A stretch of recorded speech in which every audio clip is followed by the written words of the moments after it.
Assalamualaikum warahmatullahi wabarakatuh. Perkenalkan, nama saya Eka Sintasari, NIM D1A191975. Baiklah, di sini saya akan memaparkan materi mengenai manajemen farmasi, rumah sakit, dan apotek yang diampu oleh dosen Ibu Sri Mariam, MSI APT.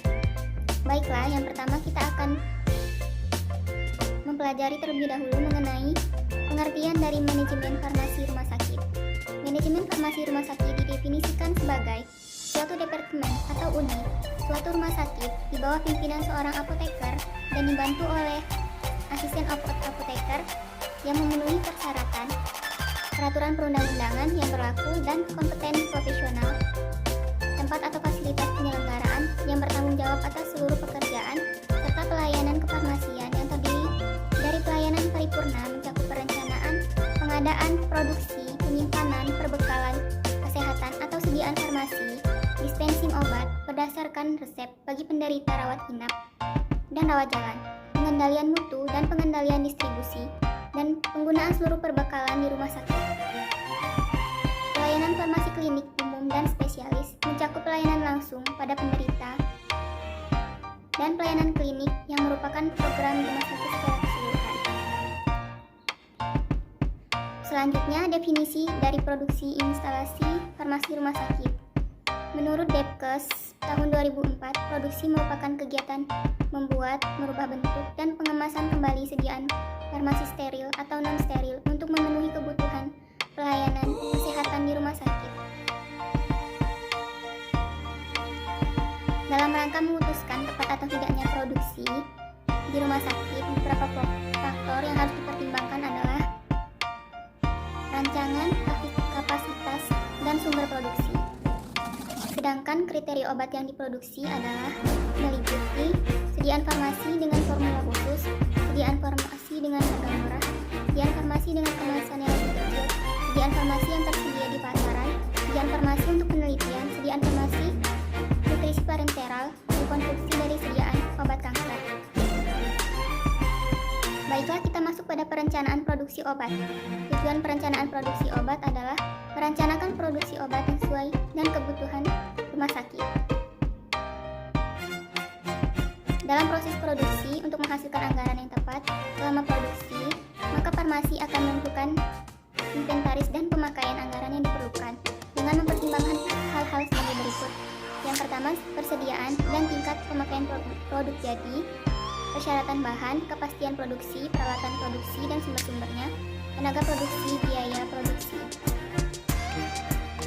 Perencanaan produksi mulai dari seleksi produk, pengemasan bahan baku dan kemasan serta pengembangan formula.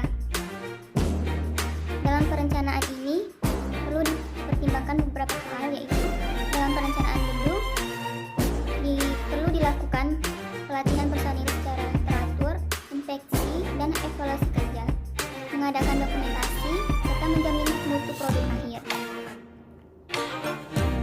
Selanjutnya yaitu jenis produksi. Yang pertama, produksi steril. Tujuan dari produksi steril yaitu untuk mendapatkan dosis yang tepat dan aman, menyediakan nutrisi bagi penderita yang tidak dapat menerima makanan, baik secara oral maupun enteral. Kegiatan dalam produksi steril ini yaitu mencampur sediaan intravena ke dalam cairan infus, melarutkan sediaan intravena, mengemas menjadi sediaan siap pakai. Yang kedua yaitu produksi sitostatika. Kegiatan yang dilakukan dalam penanganan sediaan sitostatika meliputi melakukan perhitungan dosis secara akurat, melarutkan sediaan obat kanker, mencampur sediaan obat kanker sesuai dengan protokol pengobatan, mengemas dalam kemasan tertentu, membuang limbah sesuai prosedur.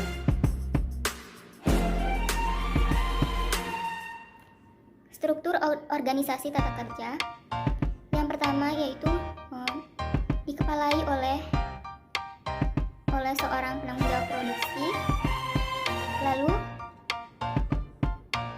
ada 3 bagian produksi: produksi steril, produksi non steril, IP admixture, serta administrasi dan logistik.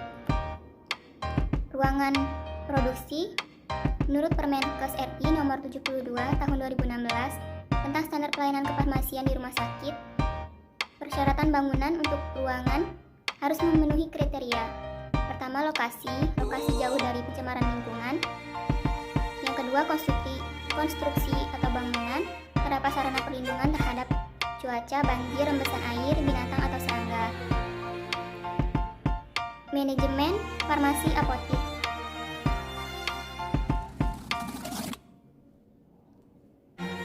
Pengertian apotik menurut Keputusan Menkes RI tentang perubahan atau peraturan Menkes RI nomor 922 mengenai ketentuan dan cara pemberian izin apotik. Yang dimaksudkan dengan apotik adalah suatu tempat tertentu tempat dilakukan pekerjaan kefarmasian, penyaluran perbekalan farmasi kepada masyarakat.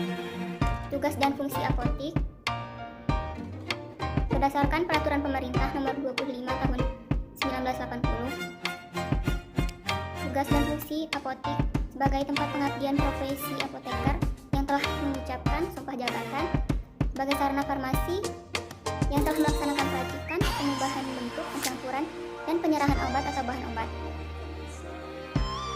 Landasan hukum apotek meliputi Undang-Undang Nomor 36 Tahun 2009 tentang Kesehatan, Undang-Undang Nomor 35 Tahun 2009 tentang Narkotika, Peraturan Pemerintah Nomor 25 Tahun 1980 tentang perubahan atas Peraturan Pemerintah Nomor 26 Tahun 1965 mengenai apotek.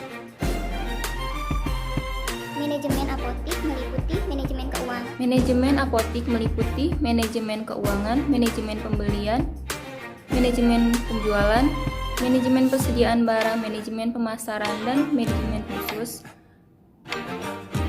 berkaitan dengan pengelolaan keuangan, keluar masuknya uang, penerimaan, pengeluaran, dan perhitungan farmakoekonomi. Manajemen pembelian meliputi pengelolaan defekta, pengelolaan vendor, pemilihan item barang yang harus dibeli dengan memperhatikan FIFO dan FIFO.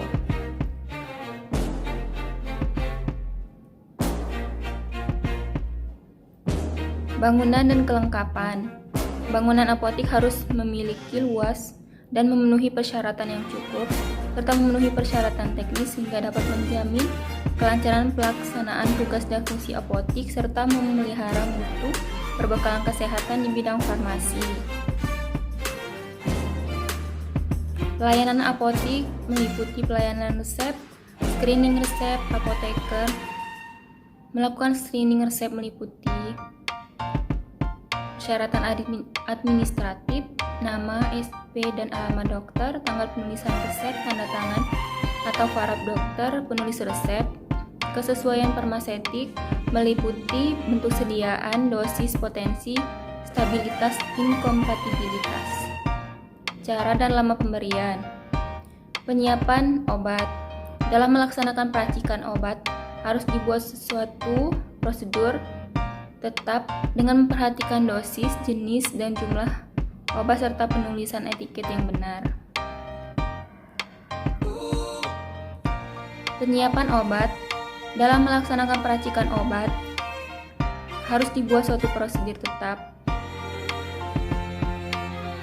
Selanjutnya yaitu konseling. Apoteker harus memberikan konseling mengenai sediaan farmasi, pengobatan, dan perbekalan kesehatan lainnya sehingga dapat memperbaiki kualitas hidup pasien. Yang kedua yaitu monitoring penggunaan obat. Setelah penyerahan obat kepada pasien, apoteker harus melaksanakan pemantauan penggunaan obat, terutama untuk pasien tertentu seperti kardiovaskular, diabetes, TBC, asma, dan penyakit kronis lainnya. Promosi dan edukasi. Dalam rangka pemberdayaan masyarakat, apoteker harus memberikan edukasi apabila masyarakat ingin mengobati diri sendiri atau swamedikasi. Evaluasi mutu pelayanan. Indikator yang digunakan untuk mengevaluasi mutu pelayanan adalah tingkat kepuasan konsumen, dilakukan dengan survei berupa angket atau wawancara langsung, dimensi waktu lama pelayanan, diukur dengan waktu, prosedur tetap atau protap untuk menjamin mutu pelayanan sesuai standar yang telah ditetapkan. Baiklah, demikian yang dapat saya sampaikan. Apabila ada kekurangan, saya mohon maaf. Saya akhiri. Wabillahi taufiq wal hidayah. Wassalamualaikum warahmatullahi wabarakatuh.